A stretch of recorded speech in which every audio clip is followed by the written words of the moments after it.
Ushuaïa. Shalom, shalom, peuple de Dieu, que Dieu vous bénisse en abondance. Bienvenue encore dans la présence de Dieu, bienvenue encore dans ce moment de gloire, ce moment puissant de la part du Seigneur.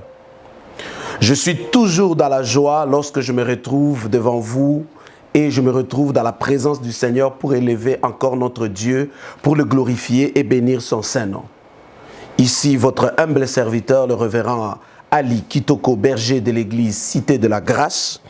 Je suis très honoré d'être invité aujourd'hui sur notre chaîne Canada Est TV, qui est une chaîne de télévision qui produit du bon travail et qui est en train de contribuer à l'évangile, à la vie sociale et aussi à notre communauté. Père, dans le nom de Jésus, je viens devant ton trône et devant ta présence, honorer et glorifier ton Saint-Nom et te dire merci. Merci, Père, de m'avoir béni encore au Éternel, avec ce moment, Père, dans lequel je me retrouve dans ta présence. Merci, ô Dieu des armées, Père, pour la présence de mon frère et de ma sœur.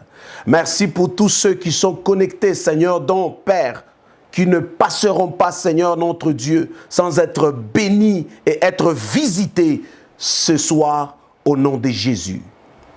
J'invite ta présence, Seigneur. Prends place et règne. Remplis ces lieux de toi. Remplis nos cœurs de toi. Remplis la vie de chacun de nous de toi. Au nom de Jésus, nous élevons ton nom, nous élevons ta grandeur, nous magnifions ta seigneurie et nous te disons merci, Seigneur. Alléluia. Bien-aimés, avant d'entrer dans notre sujet de ce soir, mes chers amis, j'aimerais que quelqu'un peut juste garder cette attitude de prière et élever encore le Seigneur, parce que notre Dieu est notre unique et seul rendez-vous d'aujourd'hui. Tu peux encore l'élever, tu peux encore le glorifier, tu peux encore le célébrer, parce qu'il est Dieu, parce qu'il est le Seigneur. Qui sait si c'est en ce moment, de moment pareil, que l'Éternel a décidé de te visiter, que l'Éternel a décidé de te bénir, que l'Éternel a décidé de te toucher. Qui sait? Car la Bible dit, l'homme, après 38 années de paralysie, était toujours au bord de la piscine de Bethséda. La Bible dit que l'ange venait et bouillonnait l'eau. Bouillonnait l'eau. Mais la Bible dit, le premier qui se jetait fut guéri. Oh! Alléluia! Oh, sois l'honneur, Yahweh. Sois élevé, Jésus. Sois glorifié, éternel. Alléluia! Alléluia! Alléluia. De gloire en gloire, de gloire en gloire, tu m'amènes, tu m'amènes dans les profondeurs de ta sainteté. Tu m'amènes, tu m'amènes. Alléluia. Seigneur, je sais une chose. Seigneur, tu as dit à Pierre, avance dans la mer profonde. Avance dans la mer profonde. Avance dans la mer profonde. Car tu as dit maintenant dans les profondeurs, jette maintenant le filet. Jette maintenant le filet. Père, je sais une chose éternelle. C'est dans les profondeurs qu'on reçoit le meilleur. C'est dans les profondeurs qu'on récolte, Seigneur, cette pêche miraculeuse. Voilà que, Père éternel, dont je viens recommander, Seigneur, à mes frères qui avancent dans les profondeurs avec toi durant leur vie, Seigneur, qui ont abandonné le monde pour avancer avec toi, pas rester sur le rivage, mais plutôt avancer dans la mer profonde. Seigneur, viens toucher leur vie. Seigneur, viens toucher leur vie. Seigneur, viens changer leur histoire. Seigneur, réécris une nouvelle histoire pour leur vie, Seigneur. Je bénis ton nom, Saint-Esprit. Merci de nous avoir avancé dans la mer profonde. Merci de nous avoir conduits dans les profondeurs. C'est dans le nom de Jésus que ton nom soit élevé. Alléluia. Merci Jésus. Alléluia. Tu es digne. Tu es digne. Il est merveilleux, ce Dieu-là. Il est l'amour de ma vie. Le repas de la famille, c'est toi. La maternité du stérile, c'est toi. Oh, le béquille du boiteux, c'est toi, Seigneur. Oh, l'avocat qui n'a jamais failli à aucun procès, c'est toi. L'omniscient, l'omnipotent, l'omniprésent, le Dieu élevé, le Dieu tout-puissant. Oh, l'artisan de mon bonheur parfait, l'auteur de ma foi. Oh, celui qui m'a tiré du néant et qui m'a fait asseoir avec le grand. C'est lui qui m'a tiré de la boue d'iniquité du péché et tu m'as sauvé et encore me donné la santé. Béni soit ton nom, Seigneur. Toi qui guéris les malades, que tu as guéri mon frère. Béni soit ton nom, Yahweh. Toi qui changes, oh Dieu, le cours des choses parce que tu en es le maître des temps et des circonstances. Merci Père éternel d'avoir béni cette chaîne. Merci d'avoir béni mon frère et ma soeur. Merci d'avoir béni chaque artiste, ministre de Dieu, Père, qui se passera sur ce plateau afin de t'élever, de te glorifier. Que ton nom soit élevé, que ton nom soit glorifié au nom de Jésus. Et le peuple dit, merci Seigneur Jésus. Merci Saint-Esprit. C'est dans le nom de Jésus. Père, je viens encore une fois recommander, oh Dieu, ce moment de ta parole entre tes mains. Je sais une chose, que tu envoies la parole et la parole est guérie. Chaque portion d'écriture est inspirée, Seigneur, capable pour corriger, capable pour transformer, capable pour délivrer, capable pour guérir, capable pour restaurer. Je sais, Père, que la parole de ce soir ne sera pas relâchée en vain. Que cette parole, oh Dieu, transforme une vie. Ouvre des portes, Seigneur. Fais tomber les Goliaths. Ouvre les mers rouges. Ouvre les Jourdains. Fais tomber au nom puissant de Jésus les murs de Jéricho. Fais tomber les malédictions. Papa, éloigne, Seigneur, dans la vie de mon frère et de ma soeur toute malédiction. Celui qui est célibataire, désormais vivra la gloire de Dieu et obtiendra le mariage. Celui qui est sans enfant, je crois ce soir, au nom de Jésus-Christ, sera appelé papa, sera appelé maman, dans le nom de Jésus. Oh Seigneur, celui dont l'église est faible, affaiblie et qui tombe, Seigneur, son église va être propulsée en avant. Afin de déclarer dans ta vie que la malédiction tombe. Afin de déclarer dans ta vie que cette année 2020 soit une année bénie. Afin de déclarer dans ta vie que la maladie quitte ton corps. Afin de déclarer dans ta vie, bien-aimé, que l'échec tombe. Afin de déclarer dans ta vie, bien-aimé, que tu quittes ta prison. Oh yes. Je crois que ta prison tu quittes. Je crois que, bien-aimé, les chaînes de ta prison tombent. Je crois qu'au nom puissant de Jésus, toutes les paroles qui ont été déclarées et arrêtées sur toi sont nulles et sans effet, et cela sont annulées. Bien-aimés, nous allons dans la parole de Dieu. J'aime la parole de Dieu. Amen. Prenons nos Bibles dans le livre de Josué, chapitre 1er. Josué, chapitre 1er, du premier verset jusqu'à 9. Josué, chapitre 1. 1 jusqu'à 9. Ce soir, j'aimerais, dans la mesure du possible, introduire un sujet qui concerne tous. Que tu sois entrepreneur, que tu sois ministre de Dieu, que tu sois juste un chrétien qui fait l'œuvre de Dieu, parce que nous sommes tous des entrepreneurs, évidemment. J'aimerais parler à quelqu'un qui tourne à rond sur certains projets, afin que l'Éternel puisse t'éclairer pour permettre à ce que tu puisses aller de l'avant. Ceci te concerne, frère. Car le projet de Dieu, comme dit Jérémie, chapitre 22, verset 11, je connais le projet que j'ai tracé sur toi. C'est le projet de bonheur, le projet de paix, afin que tu puisses avoir un avenir et une espérance. Dieu, dans son plan et dans son programme, n'a pas dit à la croix, tout est accompli pour te laisser dans la pauvreté. Tout est accompli pour te laisser afin que tu sois quémandeur. Tout est accompli pour que tu sois encore dans l'échec, dans les malheurs, dans la pauvreté. Non. Dieu, lorsqu'il a donné ce mandat et ce pouvoir à Adam, il lui a donné une autorité à pouvoir dominer sur la terre, à pouvoir régner sur la terre, à pouvoir entreprendre des merveilles et des grandes choses sur la terre, en l'équipant. Lorsque Adam a démontré à Dieu qu'il avait besoin encore d'une femme, Dieu lui a donné.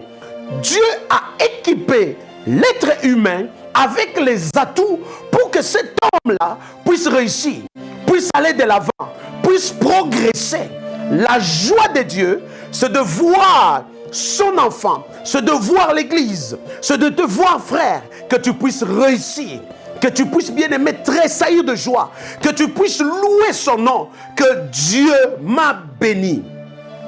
Raison pour laquelle il dit encore, j'ai tracé le projet, c'est le projet de bonheur, c'est le projet de paix, pour que toi et moi, nous puissions avoir un avenir. Sauf que dans le parcours d'avoir ce succès, d'avoir cette réussite, ou même de pouvoir célébrer la grandeur de Dieu, il y a des étapes qui nécessitent ton attention. Il y a des choses qui nécessitent ton attention pour permettre à ce que, à la fin de chaque chose, tu puisses réussir. N'oubliez pas, Dieu n'a pas créé des fainéants. Dieu n'a pas créé des gens qui peuvent juste être là inertes sans produire quoi que ce soit. Non, Dieu, lorsque nous devenons des chrétiens, il n'a pas enlevé la matière grise en nous pour que nous n'ayons pas le temps de réfléchir et même de penser. Non, Dieu, il a créé un être humain en lui accordant plusieurs facultés, en lui donnant des substances pour que cet homme puisse vivre son épanouissement et que la personne vive le bonheur et qu'elle soit aussi dans la joie. Josué chapitre 1, la Bible dit, après la mort de Moïse, serviteur de l'Éternel, l'Éternel dit à Josué, fils de Nun, serviteur de Moïse, mon serviteur est mort. Maintenant lève-toi, passe ce Jourdain, toi et tout ce peuple, pour entrer dans le pays que je donne aux enfants d'Israël. Verset 3 dit, tout lieu que foulera la plante de votre pied, je vous donne, comme je l'ai dit à Moïse. Vous aurez pour territoire, depuis le désert et le Liban, jusqu'au grand fleuve, le fleuve de l'Euphrate, tout le pays des Étiens, jusqu'à la grande mer, vers le soleil couchant. Il dit au verset 5, nul ne tiendra devant toi tant que tu vivras. Je serai avec toi comme j'ai été avec qui? Moïse. Je ne te délaisserai point. Je ne t'abandonnerai point. Le verset 6 dit, fortifie-toi et prends courage, car c'est toi qui mettras ce peuple en possession du pays que j'ai juré à leur père de leur donner.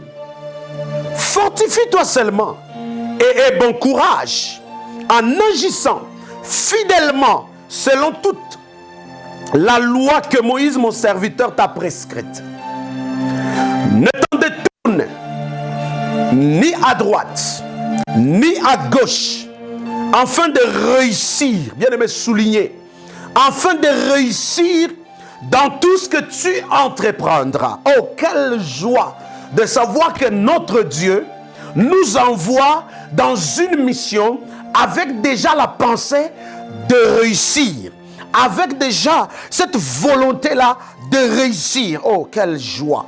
Il dit que ce livre de la loi ne s'éloigne point de ta bouche. Médite-le nuit et jour pour agir fidèlement selon tout ce qui est écrit, car c'est alors que tu auras du succès dans tes entreprises et c'est alors que tu réussiras. Il ajoute, ne t'ai-je pas donné cet ordre? Fortifie-toi et prends courage. Ne t'effraie point.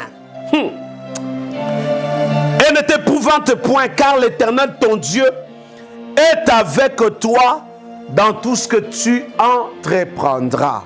Ainsi parle le Seigneur dans la vie de quelqu'un. Quelle joie! Comme je vous ai dit, Dieu vient voir Josué. Josué est un homme qui a expérimenté la gloire de Dieu au travers son maître Moïse. Ils ont quitté l'Égypte, marchant, ils ont connu plus de 30 batailles. Et dans les 30 batailles, Josué a expérimenté la gloire de Dieu dans de différentes façons. Il a marché avec un patriarche. Il a marché avec un héros. Il a marché avec quelqu'un qui réussissait dans tout ce qu'il entreprenait. Mais il arrive devant, bien-aimé, la porte de Canaan. La porte, bien-aimée, du lieu où Dieu les a promis en disant où coule le lait et le miel. Horobo Shakaba. Il arrive à la porte. Maintenant, l'héros est mort. Moïse n'est plus. Moïse n'est plus. Ce n'est plus lui qui va marcher avec vous. Alors Josué et le peuple, bien-aimés, inconsolables, ils sont tombés en train de pleurer. Ils ont commencé à pleurer. Personne ne dirait, personne ne console personne. Eux tous, ils étaient en train de pleurer. Ils ont vu l'échec dans leur vie. Ils ont vu que ça ne marchera plus, Moïse n'est plus. Ils ont vu maintenant que nous n'arriverons pas parce que le grand baobab n'est plus. Frère, ça peut être ton cas et mon cas aussi, où nous arrivons dans une partie ou une étape de notre vie, on n'a plus d'espoir. Notre héros n'est plus. Notre Moïse n'est plus. Personne est peu là et n'est plus la personne qui était en train de subventionner notre avenir.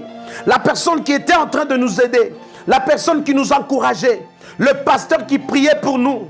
Oh, mon frère qui m'aidait. Ma mère qui était avec moi. Oh, c'est telle personne. La personne n'est plus. La personne n'est plus. Il n'y a plus d'espoir. Comme les disciples ont expérimenté aussi ce moment. Le Jésus qui a multiplié le pain. Le Jésus qui a guéri les malades. Le Jésus qui a créé le vin. Il n'est plus. Il n'est plus. La Bible dit même dans le livre de Jean chapitre 21. Pierre a tout abandonné. Il est retourné même dans la pêche. Josué certainement. Il était au bord de pouvoir peut-être proposer aux autres. Retournons en Égypte. Il était fatigué. Mais la Bible dit Dieu vient. Dieu vient. Dieu vient. Il trouve son peuple inconsolable. Il trouve son serviteur Moïse et son serviteur Josué en train de pleurer. Dieu dit, Josué, je viens, c'est toi maintenant. C'est toi maintenant.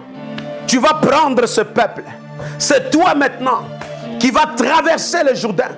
C'est toi maintenant qui va le faire posséder la terre promise. La terre que j'ai promis. C'est toi, Josué. Dieu commence. Là, Josué n'a pas encore répondu. Josué est en train de regarder Dieu parler.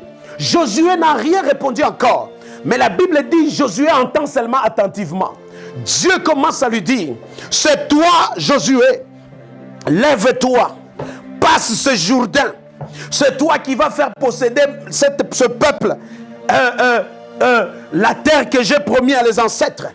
Voici les limites. Voici d'où est-ce que votre terre va partir et d'où est-ce que ça va arriver. Voici ce que je vais te recommander pour réussir cette mission. Tu dois avoir du courage. Voici ce que je vais te dire comme autre option. Tu dois marcher. Voici encore cette autre chose que je peux te dire. Dieu parle à Josué. Il lui dit encore, il y a un livre. Il y a un livre que Moïse t'a prescrit. Tâche-toi de la lire. Tâche-toi de le lire. Tâche-toi de vivre selon ce qui est écrit. Et c'est alors que tu réussiras. Je t'assure, je serai avec toi. Je t'assure, n'aie pas peur. Je combattrai avec toi. C'est toi qui vas le faire entrer. C'est toi. Mais que ce livre de la loi ne s'éloigne point de ta bouche. Pourquoi Dieu est venu, commence par rappeler Josué la mission. Josué certainement, en marchant avec Moïse, Josué savait l'objectif. Josué connaissait où est-ce qu'ils étaient, où est-ce qu'ils allaient. Mais Josué, dans la situation dans laquelle il était, c'est comme un garçon qui a tout perdu.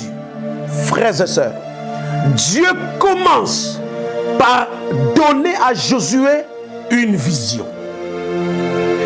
Dans le parcours de la vie, Église de Dieu, ce soir, je suis en train de vous parler sur les clés du succès de la réussite ou les principes fondamentaux qui peuvent permettre à ce que tu puisses réussir. La première des choses, Dieu vient voir Josué. Dieu vient d'abord montrer à Josué, voici la mission à laquelle je t'attends et que je souhaite que tu réussisses. 1. Proverbe chapitre 29. Proverbe chapitre 29, verset 18. La Bible dit ceci. Un peuple, c'est-à-dire une personne sans vision. Un peuple sans vision est un peuple sans frein. Cela veut dire une personne qui n'a pas de vision. C'est une personne qui n'a pas de destination. Parce qu'au moment où tu ne sais pas, au moment où tu ne vois pas quelque chose, tu ne sais pas non plus où tu vas. Est-ce que vous me saisissez? Donc, nous sommes dans une situation où Dieu commence par donner la vision à Josué. La vision, c'est quoi? C'est la pensée de Dieu que Dieu vient révéler dans l'esprit de l'homme en vue d'une mission ou bien en vue d'un objectif quelconque. La vision, c'est la perspective dans laquelle l'homme est appelé à vivre.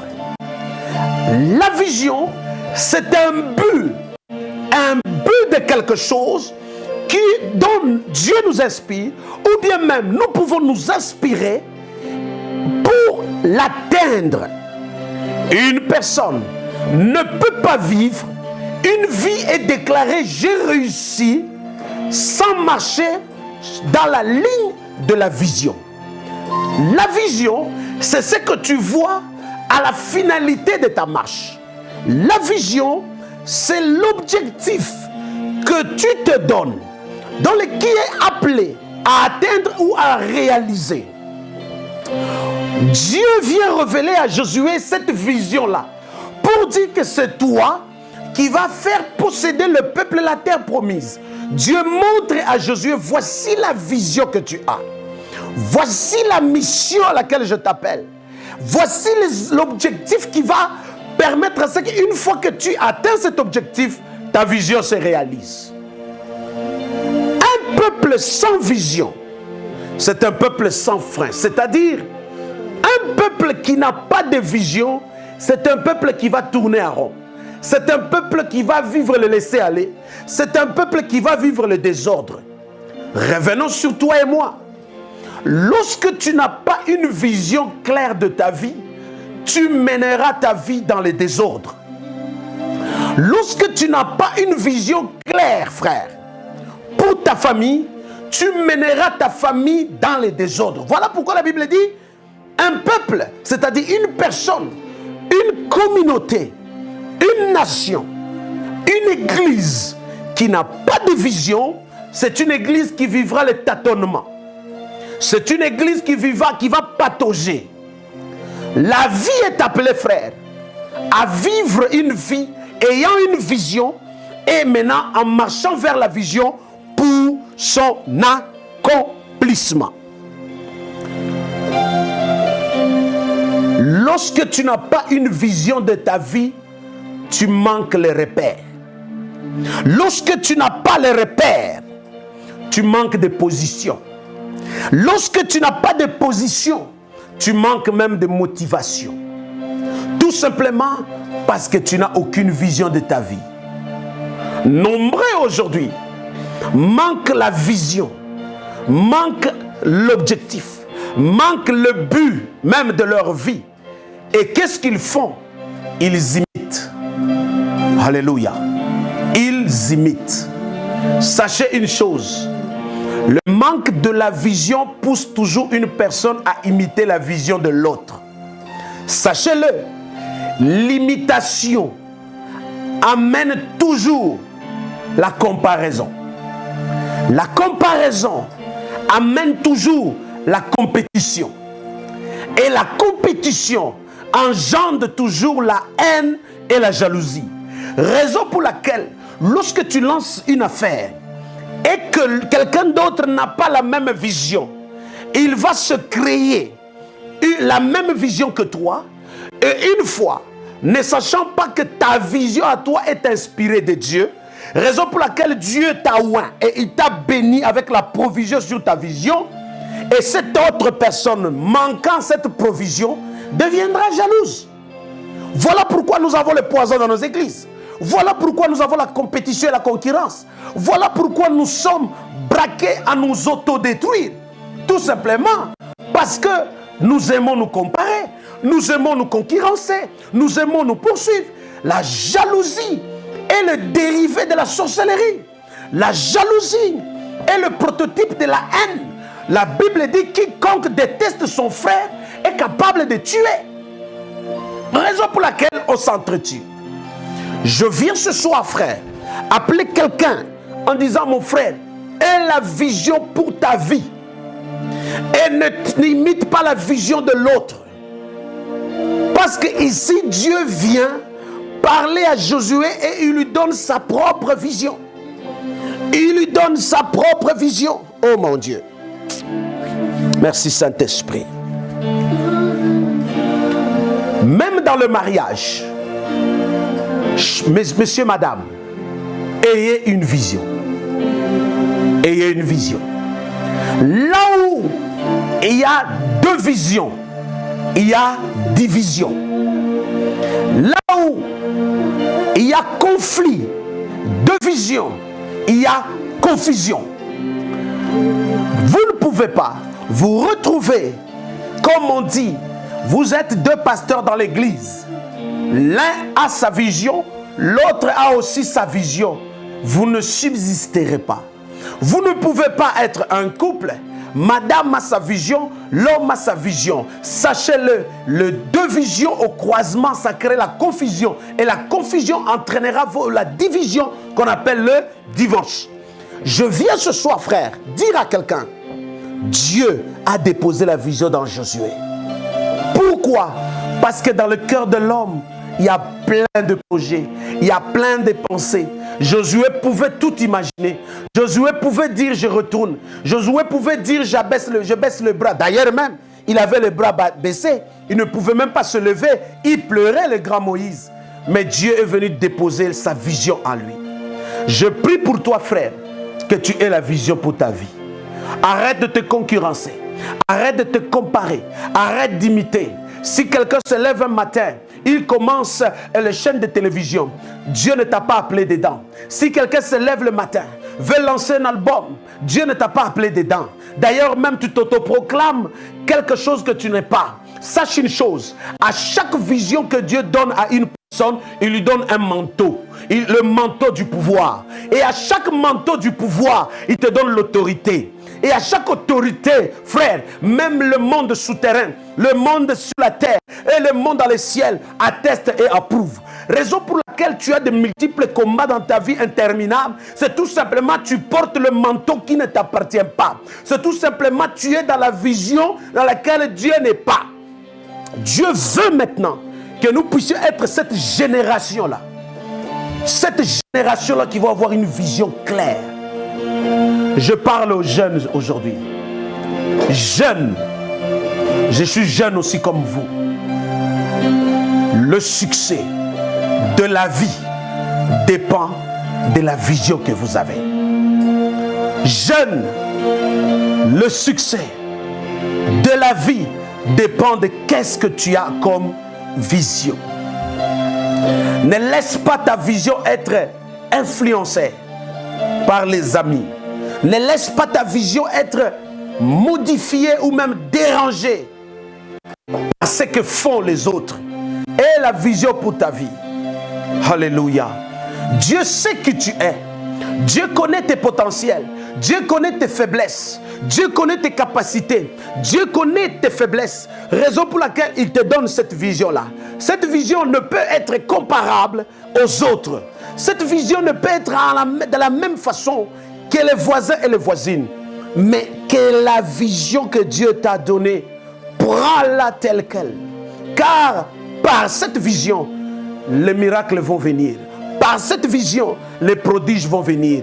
Parce que Dieu, quand il te donne une vision, il te donne aussi la provision.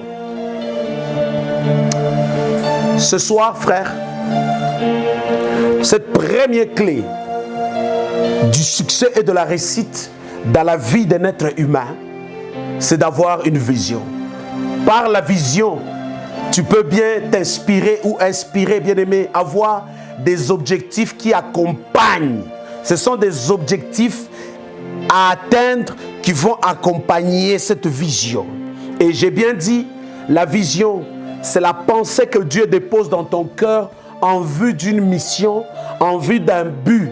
Et le but peut être, bien-aimé, pour ta famille, pour toi, pour ta communauté, pour ta famille, pour ta nation. Sache-le, frère, même quand vous voyez la différence entre deux présidents, lorsqu'il devient élu dans 2 pays ou 3 pays différents, vous verrez, c'est la vision. Vous allez le voir que c'est la vision. Quand bien même, ma fille, tu rencontres un homme qui te propose un mariage, bien-aimé, ne pense pas seulement à ses muscles, ne regarde pas seulement à sa beauté, ne regarde pas seulement ce que les autres disent qu'il est mignon garçon. Quelle vision il a pour votre avenir? Quelle vision il a pour ta destinée?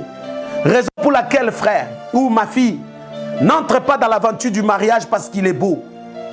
N'entre pas dans l'aventure parce qu'il est mignon, parce qu'il est la charmante, et c'est la charmante de toutes les filles. Quelle vision!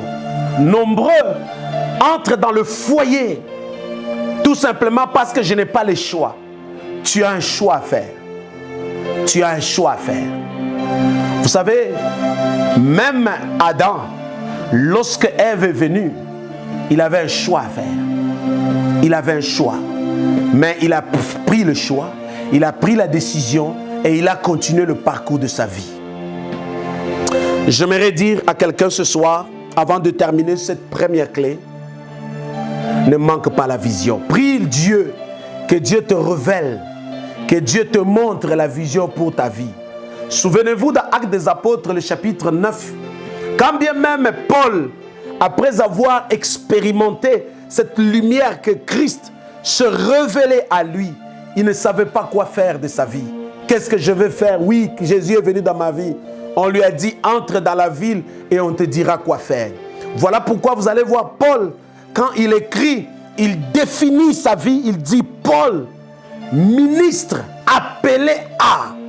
Donc vous voyez que sa marche à lui a été définie directement par la vision qu'il avait. Ta marche à toi, frère, sera définie dépendamment de la vision.